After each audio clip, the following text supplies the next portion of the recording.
selamat datang di webinar Live Coach RCK. Sebelum memulai agenda pelatihan, ada beberapa pengumuman dan harap disimak dengan baik. Yang pertama, kepada para peserta, silahkan untuk mengisi absensi terlebih dahulu dengan mengetikkan nama sesuai dengan KTP, kemudian alamat email, nomor handphone, dan juga nama program pelatihan yang diambil di kolom chat.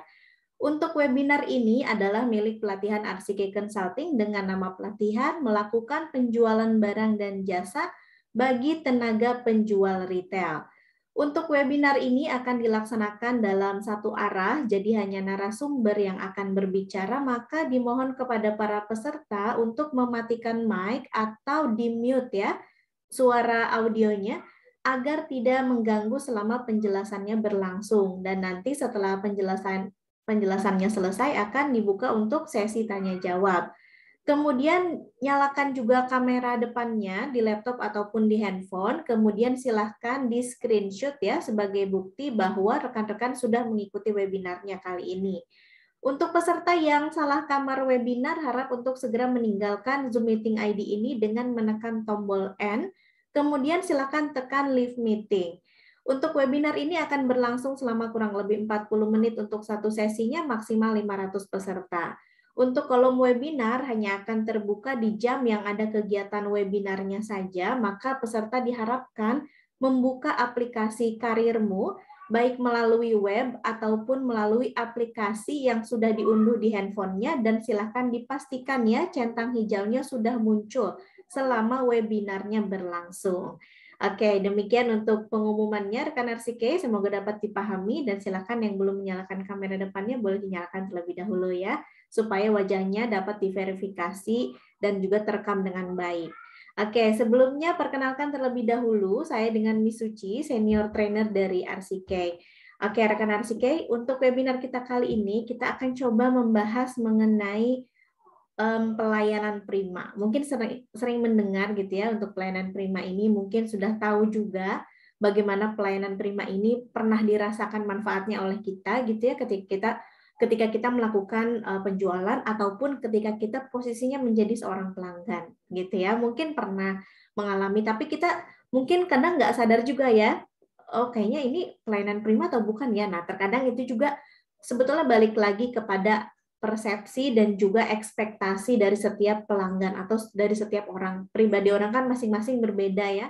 Ada yang inginnya misalnya menurut dia nih, menurut salah satu pelanggan misalnya, menurut saya service excellent ini kalau misalnya saya dilayani dengan baik, dengan cara saya diberikan senyuman sama si tenaga penjualnya misalnya.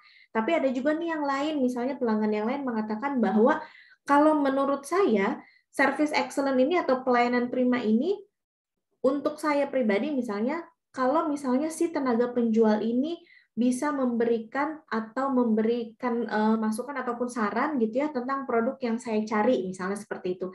Nah, setiap orang kan berbeda-beda ekspektasinya gitu ya.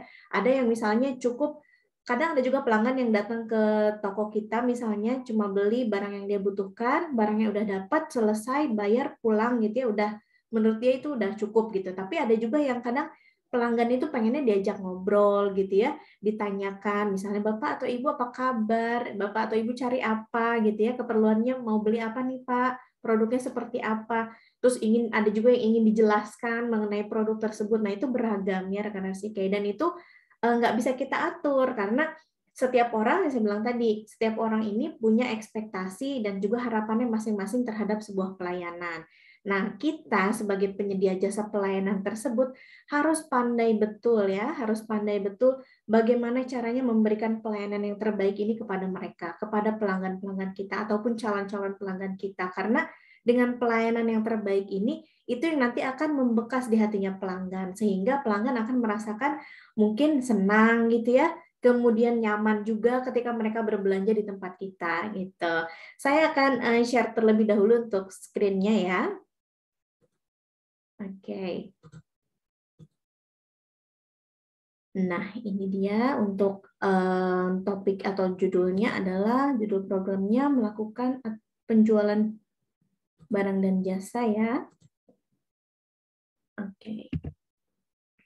Nah, ini kita akan membahas mengenai pelayanan prima ya atau service excellent.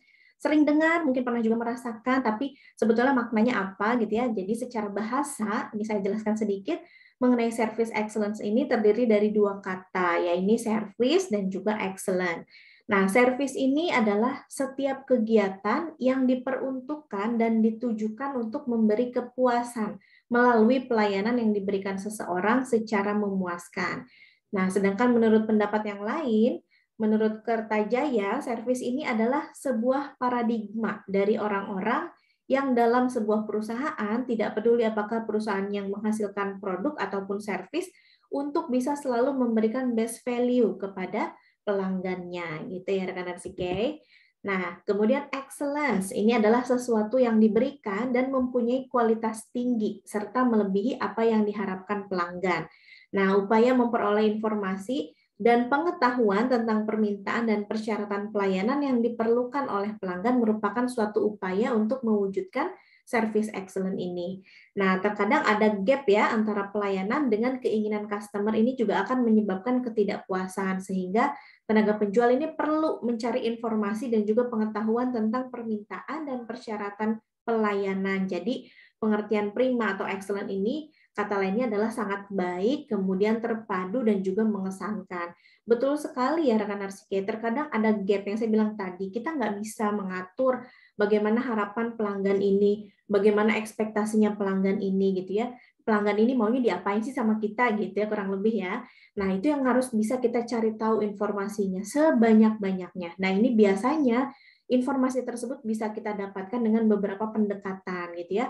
Pendekatan ini yang kita jalin yaitu yang kita sebut dengan hubungan pelanggan gitu ya. Artinya rekan Arsike bisa membangun hubungan yang baik dengan pelanggan. Untuk apa? Untuk mengetahui gitu ya, kira-kira pelayanan yang mereka mau tuh kayak gimana sih? Contohnya tadi pelanggan yang A, dia cuma mau dilayani kalau misalnya dia datang ke toko, dia lagi cari misalnya produk A, produknya ada, dia bayar, selesai pulang. Ada yang seperti itu gitu. Menurut dia itu udah oke kok pelayanannya. Nah, gitu ya. Nah, kemudian tapi ada juga nih misalnya pelanggan yang lain gitu ya. Kalau misalnya dia datang ke toko, dia mau cari satu barang, dia nggak cukup puas nih dengan barang yang dia cari tersebut. Dia butuh referensi lain gitu ya. Dia butuh saran produk-produk yang lain dari kita sebagai tenaga penjual yang ingin nanti menjadi apa ya, yang dijadikan perbandingan gitu ya oleh si pelanggan tersebut sebelum dia memutuskan untuk membeli produk yang mana yang terbaik gitu. Itu juga terkadang ada yang seperti itu ya. Ada juga yang si pelanggannya terus-terusan nawar harga gitu ya, nggak mau nih, misalnya kita udah kasih harga 50.000, dia nggak terima nih, terus ditawar sampai serendah-rendahnya, itu juga kadang ada gitu ya. Nah, service excellent yang terbaik menurut dia ketika si pelanggan ini menawar harga tadi seperti apa? Misalnya si tenaga penjualnya melayaninya dengan sabar gitu ya, walaupun menawarnya rendah, tapi tenaga penjualnya nggak marah-marah, nggak emosi, nggak terpancing gitu ya, bisa menjaga emosinya, tetap santai gitu ya, tetap rileks gitu ketika melayani pelanggannya, walaupun dalam hatinya udah kesal gitu ya, tapi tidak dia tunjukkan kepada pelanggan tersebut. Nah, itu juga kadang ada yang seperti itu ya. Jadi macam-macam, beragam sekali ya bagaimana ekspektasi si pelanggan ini terhadap sebuah pelayanan tersebut gitu ya rekan Arsike ya. Nah, gap ini yang harus kita cari tahu informasinya gitu. Nah, cari tahunya dari mana? Ya tentu dari pelanggan itu sendiri gitu. Nah, oke, berikutnya nih. Jadi, apa sih yang dimaksud pelayanan prima itu? Jadi, pelayanan prima ini adalah kegiatan merencanakan, kemudian mengorganisasi, menggerakkan, serta mengendalikan proses pelayanan dengan standar yang baik. Untuk apa? Untuk memuaskan pelanggannya gitu ya. Mungkin kita sudah tahu ya mengenai kepuasan pelanggan, itu kan target yang harus kita capai ya dari si pelayanan prima ini. Dengan adanya kepuasan pelanggan ini tentu nanti apa ya, bukan akibatnya ya, keuntungannya ya untuk toko kita sendiri gitu ya, untuk usaha kita sendiri. Nah, pelayanan prima ini juga merupakan terjemahan istilah dari excellent service ya, yang secara harfiah ini berarti pelayanan terbaik atau malah sangat baik ya. Nah, disebut dengan sangat baik ini atau terbaik karena memang sesuai dengan standar pelayanan yang berlaku atau dimiliki instansi pemberi pelayanan. Jadi, pelayanan prima ini harus bisa kita rencanakan dulu gitu ya, seperti apa. Kemudian kita buat juga nih bagaimana cara untuk mengendalikan prosesnya mungkin gitu ya, bagaimana kita memulai aktivitas pelayanan prima ini, itu harus kita rencanakan dengan baik gitu ya, secara terorganisir supaya nanti ketika prakteknya pun kita tidak keluar jalur gitu. Kurang lebih seperti itu ya rekan Arsike. Jadi contohnya rekan Arsike mau buka usaha misalnya kedai makanan. Nah, di dalam kedai makanan ini kita butuh misalnya tenaga penjualnya atau biasa kita sebutnya pelayan mungkin gitu ya, atau penjaga tokonya misalnya gitu ya, pelayannya lah ya. Nah, pelayannya ini harus kita kasih tahu nih bagaimana caranya memberikan pelayanan kepada pelanggan. Kita jelaskan gini loh, misalnya peraturannya atau standar pelayanan prima untuk kedai kita ini adalah misalnya ketika pelanggan datang, kita sambut dengan baik, kita kasih senyuman, kemudian ditanyakan misalnya sebelum dia duduk, tanyakan untuk berapa orang, lalu kita antarkan misalnya ke meja sesuai dengan jumlah orang yang datang, misalnya seperti itu ya. Nah, contohnya ada pelanggan yang datang, terus kita layani, selamat pagi Pak atau Ibu, misalnya gitu ya. Maaf untuk berapa orang Pak atau Ibu? Oh, untuk 2 orang. Baik Pak atau Ibu, saya boleh tunjukkan jalannya lewat sini, misalnya gitu ya. Ini untuk 2 orang, boleh di sini yang ruangannya ber-AC atau misalnya boleh yang di smoking area, misalnya gitu ya.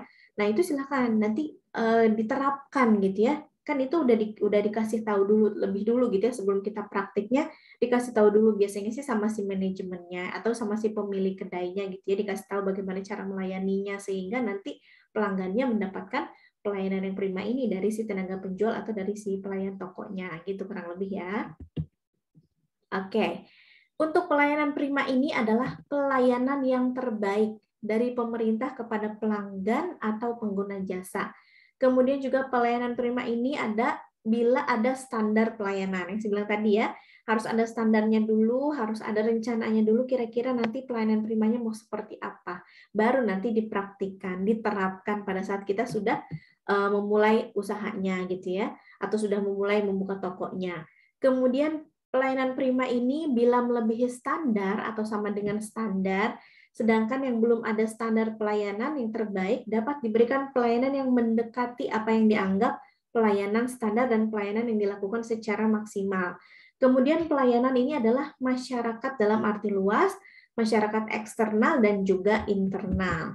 Nah, kemudian untuk pelayanan prima ini adalah pelayanan yang memenuhi standar kualitas yang sesuai dengan harapan dan juga kepuasan pelanggan sehingga dalam pelayanan prima ini terdapat 2 elemen yang penting ya rekan Arsike yang saling berkaitan yaitu adanya pelayanan, adanya kualitas itu.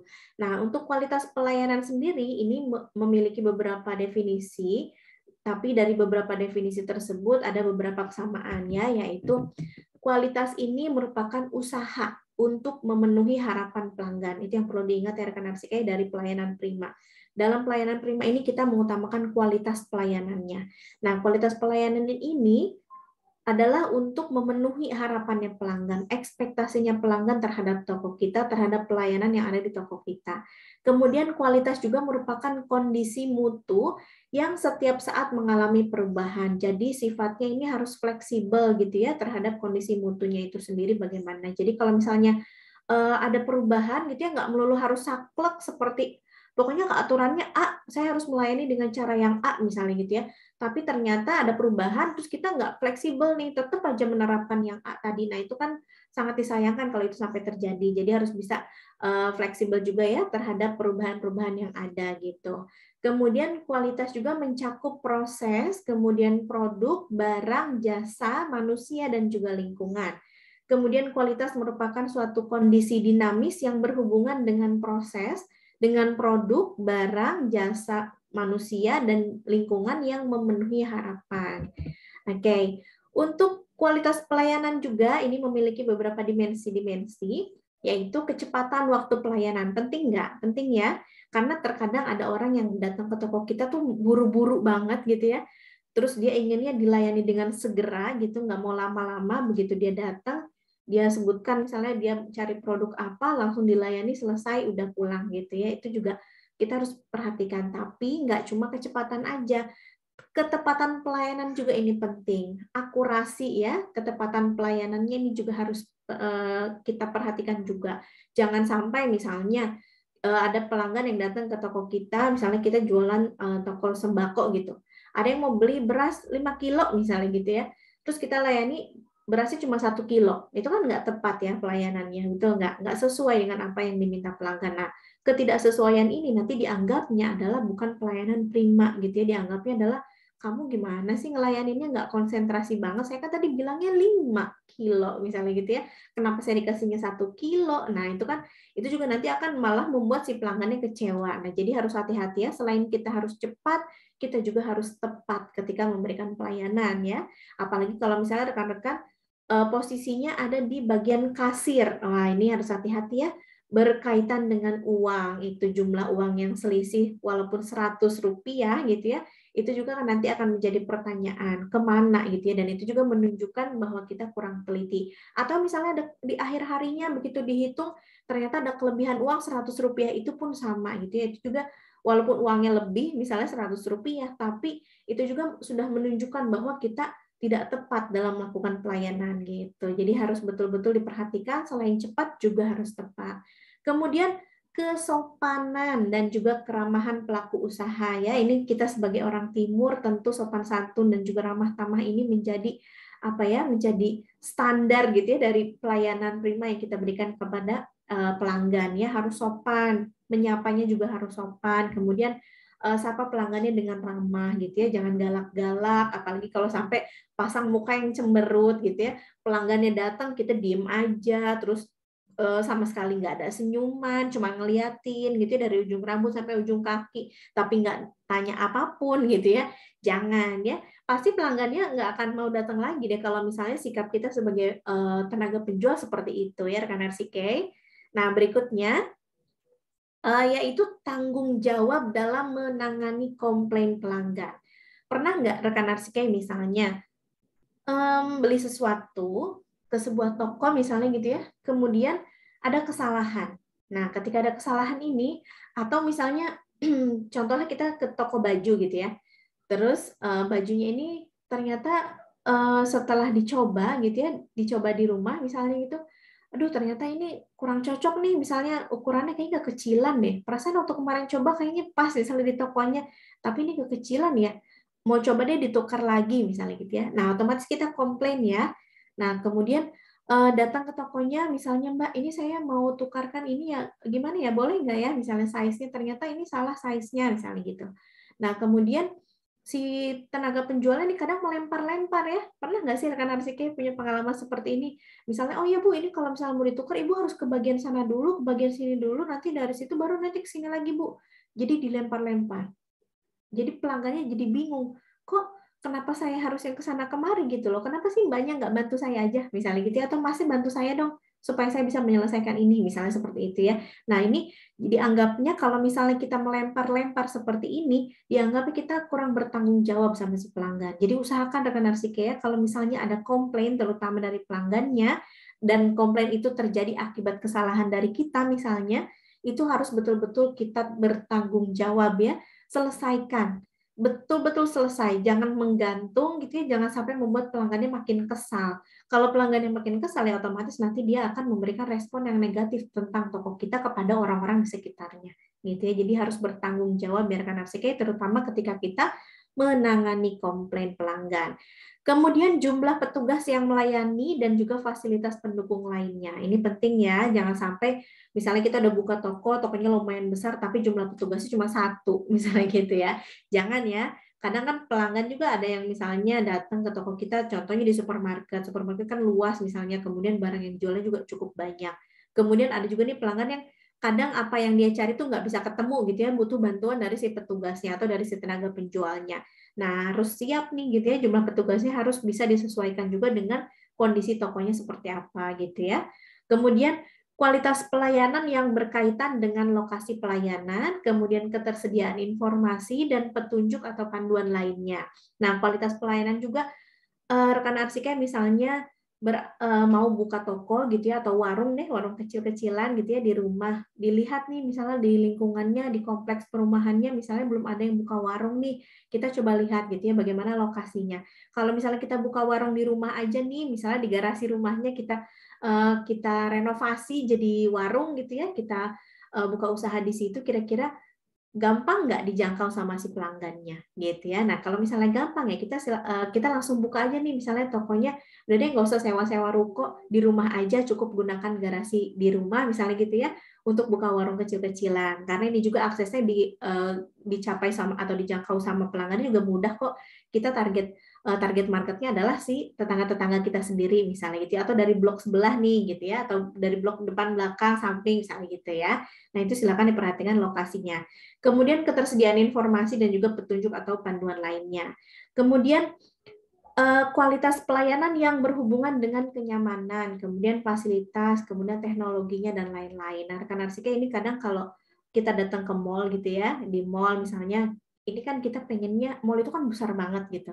Kemudian kadang kita kan butuh juga ya rasa nyaman ketika berbelanja, apalagi kalau misalnya kondisi mallnya lagi dipenuhi oleh pelanggan. Nah, ini yang kadang membuat kita kurang nyaman. Itu harus diperhatikan betul-betul ya rekan Arsika, kenyamanan pelanggan ini penting sekali. Atau rekan Arsika misalnya mau coba buka usaha potong rambut gitu ya. Nah, usaha potong rambut ini kan otomatis ketika kita sedang melayani satu pelanggan, kita lagi potong nih rambutnya gitu ya, kemudian ada lagi pelanggan yang datang. Otomatis dia harus menunggu kan.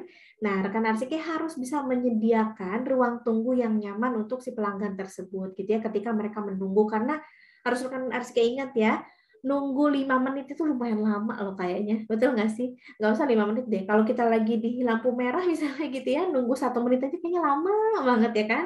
Kita butuh kenyamanan ketika waktu menunggu tersebut ya. Jadi usahakan ketika kita membuka usaha jasa pelayanan, terutama yang misalnya mengharuskan pelanggannya menunggu ketika kita melayani pelanggan yang lain, itu silakan dibuat senyaman mungkin supaya ketika mereka menunggu ini nggak terlalu bete-bete banget gitu ya, karena suasana yang nyaman gitu ya, yang enak gitu ya. Jadi usahakan buat fasilitasnya yang terbaik juga supaya pelanggannya nyaman, yang bersih gitu ya, ruangannya yang wangi ya kan. Kemudian teknologi nih, kalau misalnya sambil nunggu disediakan misalnya WiFi gitu ya untuk browsing-browsing, nah itu juga bisa ya. Oke, berikutnya rekan Arsike. Sebagai perbandingan, ini berikutnya adalah definisi layanan prima yang diungkapkan oleh para pelaku usaha, yaitu tujuannya ya mungkin ya ini ya, membuat pelanggan ini merasa penting gitu rekan Arsike. Betul nggak sih? Kalau kita sudah menerapkan pelayanan prima ini, tentu ini secara tidak langsung juga akan membuat pelanggannya merasa penting gitu ya. Kemudian melayani dengan ramah, dengan tepat dan juga cepat. Kemudian pelayanan yang mengutamakan kepuasan pelanggan. Ini yang harus kita perhatikan betul ya rekan Arsike ya. Lalu menempatkan pelanggannya sebagai mitra, bukan cuma sebagai untuk apa ya ditarik keuntungannya aja tidak ya, tapi menempatkan pelanggan ini sebagai mitra. Karena ketika kita menganggap pelanggan kita ini sebagai mitra, nah otomatis nanti ini juga bisa buat ekspansi bisnis kita gitu ya. Kita bisa apa ya, mengembangkan lagi gitu ya, melebarkan sayap gitu istilahnya, melebarkan sayap toko kita nih kepada orang-orang yang mungkin dikenal sama si pelanggan tersebut gitu ya. Beda kalau misalnya kita cuma apa menganggap pelanggan ini cuma ya udah deh, yang penting pelanggan yang datang ke toko kita, dia beli produk di tempat kita atau menggunakan jasa kita, udah gitu selesai, udah gitu ya, nggak ada hubungan pelanggan yang baik dengan pelanggan tersebut gitu. Akhirnya ya udah selesai sampai di situ aja gitu ya. Tapi ketika kita bisa menempatkan pelanggan ini sebagai mitra, kita coba nih, mungkin rekan Rizky kenal program referral gitu ya, atau kita juga mungkin kenal juga jadi reseller kayak gitu-gitu. Nah itu juga merupakan bagian dari ini ya, menempatkan pelanggan sebagai mitra gitu. Jadi artinya kita bisa mengembangkan bisnis kita lebih luas lagi dengan bantuan si pelanggan ini. Misalnya Pak atau Ibu selama ini kan suka beli atau belanja baju di saya ini, mau nggak Bapak atau Ibu sekalian jualan, lumayan loh untungnya Bu. Misalnya nanti saya kasih harganya misalnya lebih murah nih dari yang saya jual di toko. Ibu bisa naikkan sendiri nggak apa-apa, misalnya apa namanya harganya dari saya 10.000, misal Ibu mau jual 15.000, silakan Bu, itu nggak apa-apa. Kemudian cara pembayaran Ibu kepada pelanggan Ibu mau gimana juga ya terserah, misalnya gitu. Nah itu kan lebih enak ya. Jadi kita juga bisa secara tidak langsung nih mengembangkan bisnis kita melalui pelanggan tersebut. Kemudian pelayanan optimal yang menghasilkan kepuasan pelanggan. Penting sekali untuk memberikan pelayanan optimal. Nggak boleh setengah-setengah ya rekan Arsike ketika kita memberikan pelayanan prima atau service excellent ini. Nah, sekarang bagaimana kriteria pelayanan yang baik ini rekan Arsike? Yang saya bilang tadi ya, setiap orang punya harapan berbeda-beda, setiap orang punya ekspektasi yang berbeda-beda terhadap pelayanan, tapi dalam pelayanan yang baik ini atau pelayanan prima ini ada kriterianya. Nah, kriterianya seperti apa? Kriterianya adalah ketepatan waktu pelayanan. Ini termasuk di dalamnya waktu untuk menunggu selama transaksi maupun proses pembayaran. Mungkin rekan Arsike pernah datang ke sebuah supermarket gitu ya, yang bagian kasirnya itu banyak gitu ya, tapi terkadang meja kasirnya banyak, tapi yang dibuka cuma satu atau dua gitu ya, yang lainnya tutup semua, misalnya seperti itu ya. Nah ini kan membuat kita harus menunggu lebih lama ya, antriannya jadi lebih panjang karena cuma dua kasir aja nih yang dibuka, sedangkan misalnya pelanggannya lebih banyak gitu, lagi banyak banget nih, lagi antri banget gitu. Nah ketepatan waktu pelayanan ini menjadi penting di sini ya, karena itu tadi pelanggan akhirnya menunggu, akhirnya mungkin merasa kecewa, mungkin ada yang lagi buru-buru juga ternyata antriannya panjang, akhirnya malah nggak jadi belanja gitu ya, karena udah deh ngantri di kasirnya lama banget, udah deh nggak jadi, nanti aja deh beli di warung misalnya gitu ya, akhirnya malah dia pergi gitu ya, pindah ke pesaing kita. Nah, hal yang seperti ini harus bisa kita antisipasi ya. Jadi ketepatan waktu pelayanan ini penting gitu, apalagi selama transaksi ataupun pada saat melakukan proses pembayaran. Begitu sampai misalnya meja kasir, terus si kasirnya ini lama banget misalnya ngetik-ngetiknya dulu, ngitung uangnya dulu gitu ya. Nah ini hati-hati ya rekan Arsike ya, jangan terlalu lama gitu ketika kita memberikan pelayanan terhadap pelanggan. Biasanya sih ada standar layanannya gitu ya, ada waktu atau standar layanan ini. Misalnya kalau misalnya untuk barang yang dibeli sama pelanggan ini sekitar 1-10 barang aja, biasanya ada di kayak kasir yang ekspres gitu ya, yang cepat, yang melayani pembelian hanya di bawah 10 item aja misalnya. Nah, itu juga ada tuh. Nah, itu ada tuh standar layanannya, kira-kira ketika melayani 10 item tersebut harus berapa menit gitu ya waktu pelayanannya, termasuk sampai ke proses pembayarannya, kemudian sampai si pelanggannya meninggalkan meja kasirnya gitu. Nah, selain ketepatan waktu pelayanan, juga akurasi pelayanannya. Ini meminimalkan kesalahan dalam pelayanan maupun dalam transaksinya. Posisinya di kasir, hati-hati ketika memberikan kembalian ya, uang kembaliannya jangan sampai selisih, jangan sampai kurang ataupun lebih, karena nanti itu sendiri itu akan merugikan diri kita sendiri gitu ya, rekan Arsike sebagai tenaga penjualnya, sebagai kasirnya gitu. Nah ini harus bisa kita antisipasi. Apalagi kalau misalnya juga rekan Arsike, misalnya sekarang ini lagi coba buka usaha online misalnya ya. Nah usaha online ini rekan Arsike juga harus betul-betul diperhatikan akurasi pelayanannya. Jangan sampai salah kirim barang ya. Misalnya saya ordernya celana yang dikirim baju, misalnya gitu ya. Jangan ya, ini harus betul-betul diperhatikan. Jadi harus bisa kita minimalisir kesalahannya dalam pelayanan maupun dalam transaksinya. Kemudian sopan santun dan juga keramahan ketika memberikan pelayanan. Ini sudah saya singgung di awal ya, penting sekali, harus sopan, harus ramah gitu ya, supaya pelanggannya merasa dihargai, supaya pelanggannya juga senang berada di dekat kita, senang dilayani oleh kita ya, yang akhirnya nanti membuat kalau pelanggan udah senang, udah nyaman dengan kita, ini secara otomatis pelanggan tersebut akan merekomendasikan, akan menggosipkan dalam tanda kutip ya rekan Arsike, akan menggosipkan toko kita kepada orang-orang di sekitarnya gitu ya. Tapi responnya respon yang positif. Kemarin saya habis belanja tuh di tokonya Mbak Suci, itu ramah banget loh orangnya, terus juga sopan, terus saya padahal banyak banget permintaannya, tapi dia tetap sabar aja gitu layanin saya, misalnya gitu ya. Nah itu kan hal yang, atau respon yang positif dari seorang pelanggan gitu. Nah respon yang positif ini harapannya gitu ya, bisa nanti disebarluaskan oleh pelanggan tersebut, sehingga akan menarik perhatian calon-calon pelanggan baru, kemudian akan mendatangi toko kita, gitu rekan Arsike.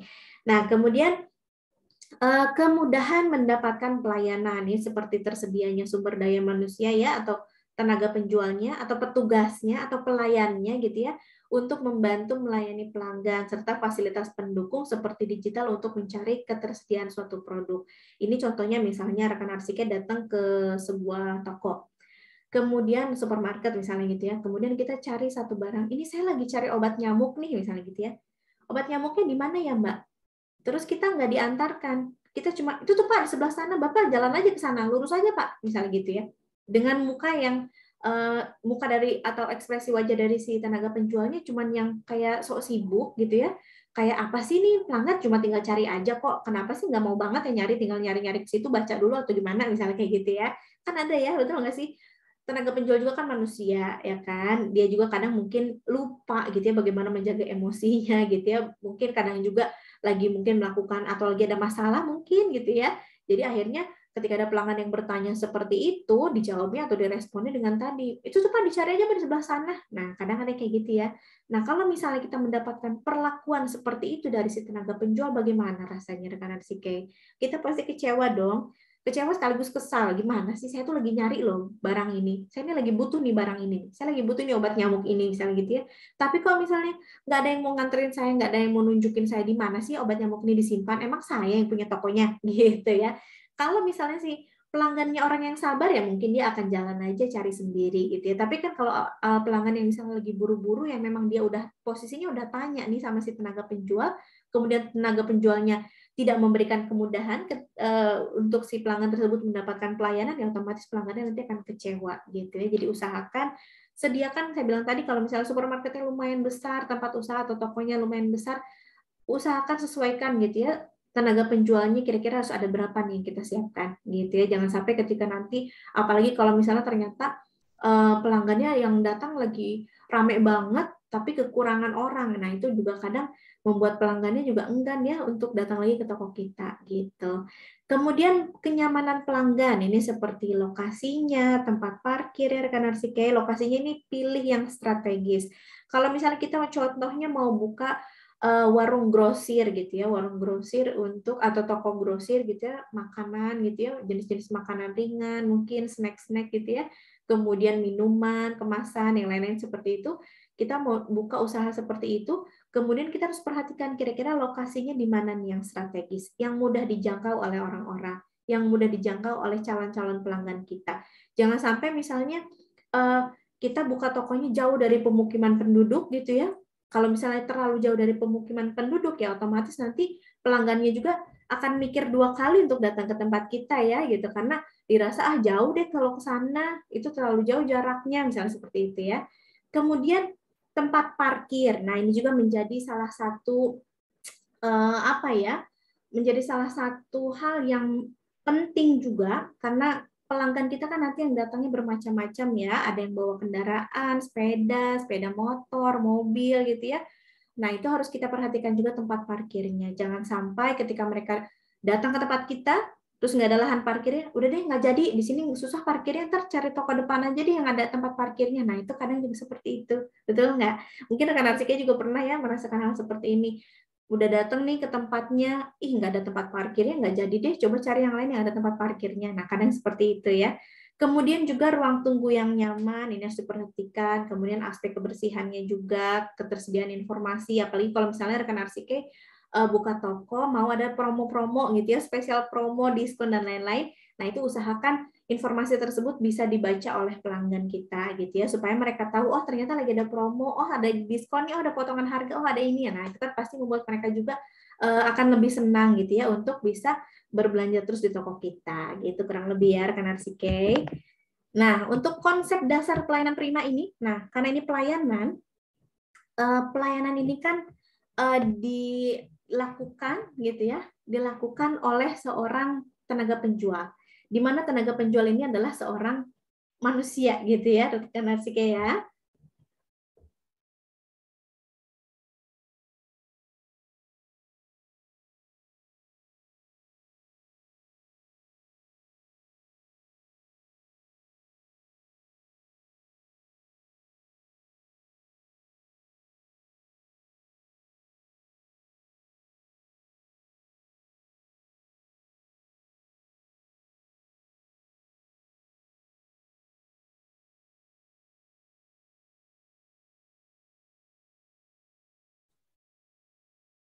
Oke, kita lanjutkan kembali ya rekan Arsike. Konsep dasar pelayanan prima ini dilakukan oleh seorang manusia, oleh seorang tenaga penjual ya rekan Arsike ya. Nah, kemampuan yang pertama kali harus dimiliki adalah kemampuan atau ability. Pengetahuan dan juga keterampilan tertentu ini mutlak ya diperlukan untuk menunjang pelayanan prima tersebut ya, yang meliputi kemampuan dalam bidang kerja yang ditekuni, kemudian melaksanakan juga komunikasi yang efektif, harus mampu menjual juga gitu ya, jangan sampai ada pelanggannya kita cuekin aja terus kita nggak tawarin produk apapun yang ada di toko kita gitu ya. Kemudian juga kemampuan memecahkan masalah dengan cepat. Apalagi kalau misalnya rekan arsike harus menghadapi pelanggan yang melakukan komplain. Kira-kira permasalahannya ini apa, dan silakan cari pemecahan masalahnya yang paling tepat apa untuk permasalahan yang dihadapi oleh pelanggan tersebut. Kemudian harus bisa juga nih punya manajemen kecemasan ya. Apalagi kalau misalnya rekan arsiknya tahu nih, wah pelanggannya kayak cerewet nih, aduh pelanggannya banyak mau deh ini kayaknya gitu. Seperti itu kurang lebih ya. Kemudian juga penguasaan teknologi dalam pelayanan. Ini penting sekali ya rekan arsike, apalagi kalau misalnya rekan arsike sudah menggunakan teknologi tinggi di tokonya gitu ya, itu harus kita kuasai juga bagaimana penggunaan teknologi tersebut. Jangan sampai kita nggak tahu tapi pelanggannya tahu gitu ya, atau ketika pelanggannya misalnya butuh bagaimana caranya untuk menggunakan teknologi tersebut tapi kitanya sendiri nggak bisa menjelaskan. Nah, ini jangan sampai terjadi. Jadi kemampuan tentang penguasaan teknologi dalam pelayanan ini harus kita kuasai dengan baik ya. Kemudian juga bisa mengembangkan motivasi, lalu menggunakan public relation sebagai instrumen dalam membina hubungan ke dalam dan juga keluar organisasi. Itu rekan arsike ya. Jadi kemampuan ini penting dimiliki, keterampilan juga mutlak diperlukan ya untuk bisa menunjang karir rekan arsike gitu ya. Karena sebagai seorang tenaga penjual, sebagai seorang pelayan, sebagai seorang penjaga toko, mungkin asisten penjualan toko, ini kita harus memiliki pengetahuan dan juga keterampilan gitu ya rekan arsike. Karena kalau misalnya kita nggak punya pengetahuan, nggak punya keterampilan, bagaimana bisa kita menjelaskan sesuatu tentang produk yang kita jual kepada pelanggan gitu kurang lebih. Nah, kemudian selanjutnya rekan arsike, yang kedua adalah sikap. Nah, ini nggak kalah penting ya. Untuk perilaku tertentu yang harus ditonjolkan ketika berhadapan dengan pelanggan. Sikap kita ya, perilaku kita. Keberhasilan bisnis industri jasa pelayanan ini akan sangat tergantung dari orang-orang yang terlibat di dalamnya. Nah, sikap pelayanan yang diharapkan ini tertanam pada diri para karyawannya atau tenaga penjual ini adalah sikap yang baik, kemudian yang ramah, yang penuh simpatik, kemudian juga punya rasa memiliki yang tinggi gitu ya terhadap perusahaan. Jadi ada rasa tanggung jawab gitu ya di dalam diri kita, bagaimana kita bisa memberikan pelayanan yang terbaik melalui sikap kita yang kita tunjukkan di hadapan pelanggan gitu ya. Nah, sikap yang diharapkan berdasarkan konsep pelayanan prima ini adalah sikap pelayanan prima berarti mempunyai rasa kebanggaan terhadap pekerjaannya. Jadi harus bangga nih sebagai seorang tenaga penjual. Jadi harus tahu gitu ya, wah saya ini sebagai tenaga penjual, saya ini adalah seorang yang ramah, yang baik, yang melayani pelanggan dengan tanggung jawab gitu ya, dengan keramahan, sopan santun, misalnya seperti itu. Kemudian memiliki pengabdian yang besar juga terhadap pekerjaannya. Senantiasa menjaga martabat dan juga nama baik perusahaan. Karena kita bekerja di situ, otomatis kita harus bisa ya membanggakan perusahaan tersebut juga. Dan juga menjaga nama baiknya. Jangan sampai kita kerja di situ, tapi di belakang kita jelek-jelekin, misalnya gitu ya, tempat kita kerja, jangan ya. Kemudian sikap pelayanan prima ini adalah benar ataupun salahnya gitu ya, itu tetap perusahaan kita, itu tetap perusahaan saya gitu ya. Jadi saya harus tetap menampilkan yang terbaik dan saya harus tetap bangga dengan perusahaan saya. Misalnya seperti itu ya kurang lebih rekan arsike ya. Oke, berikutnya penampilan. Penting nggak sih penampilan bagi seorang tenaga penjual? Penting sekali ya. Nah, penampilan karyawan ini baik secara fisiknya maupun non-fisiknya merefleksikan kredibilitas perusahaan. Maka dari itu, penting untuk selalu menjaga penampilan ya. Standar penampilan ini harus dibuat oleh perusahaan dan setiap karyawan tentu harus menjalankannya, apalagi ketika kita bertemu dengan pelanggan. Kalau misalnya rekan arsike coba bandingkan ya, misalnya ada dua toko nih, yang satu toko karyawan ini pakai seragam, misalnya gitu ya, ada seragamnya walaupun cuma kaos misalnya gitu ya, kaos oblong tapi warnanya seragam sama, warnanya merah semua, misalnya putih semua gitu ya.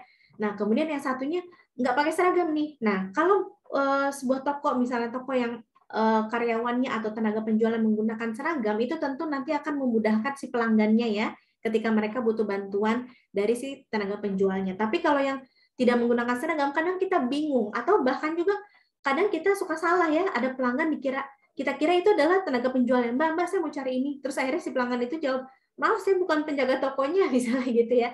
Nah ini tidak jarang terjadi loh rekan arsike gitu. Jadi usahakan ya kalau misalnya rekan arsike mau buka toko, misalnya pun aduh belum mampu nih ngebeliin karyawan kita atau tenaga penjual kita seragam, coba misalnya ada temanya per hari, misalnya hari ini hari Senin nih pakai bajunya warna merah ya, misalnya Selasa nanti warna biru ya, Rabu warna apa ya gitu ya. Jadi supaya tetap seragam, sama, kompak gitu. Jadi ketahuan nih mana yang tenaga penjual, mana yang pelanggan. Jadi nggak salah-salah lagi gitu kurang lebih ya. Nah, penampilan juga penting. Nggak harus misalnya dandannya, kalau untuk yang perempuan misalnya dandannya harus kayak mau ke undangan gitu misalnya gitu ya. Enggak ya. Jadi cukup misalnya dikasih, jangan pucat gitu ya, biar terlihatnya fresh, segar. Jadi ketika pelanggan bertemu dengan kita tuh melihatnya, wah seneng banget nih gitu ya, charming banget misalnya seperti itu ya rekan Arsike ya. Pakaian juga yang digunakan usahakan yang nyaman, kemudian usahakan yang bersih, yang wangi ya rekan Arsike. Jangan sampai ketika kita lewat di depan pelanggan terus ada bau-bau yang kurang sedap gitu ya. Nah itu kan juga membuat pelanggannya nanti kurang nyaman gitu, oke?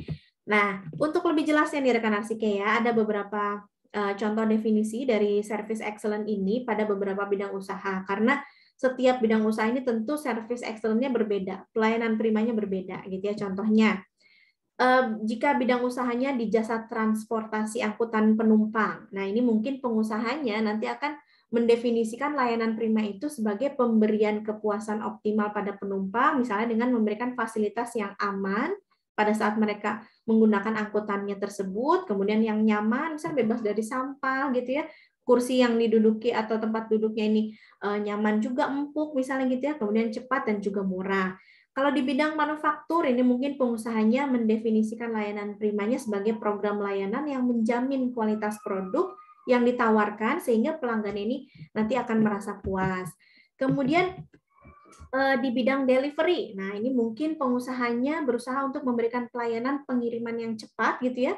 Kemudian tepat waktu serta jaminan juga keamanan kirimannya sampai ke tempat yang dituju dengan kondisi misalnya paketnya itu yang dikirimkan itu kondisinya baik gitu ya, sebagai bentuk dari pelayanan prima yang diberikan dari perusahaan jasa antar tersebut.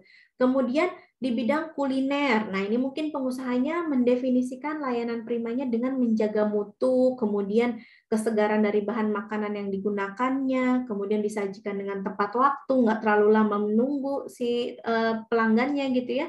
Kemudian kualitas rasanya juga yang bisa memuaskan lidah pelanggannya gitu. Kurang lebih rekan Arsike ya.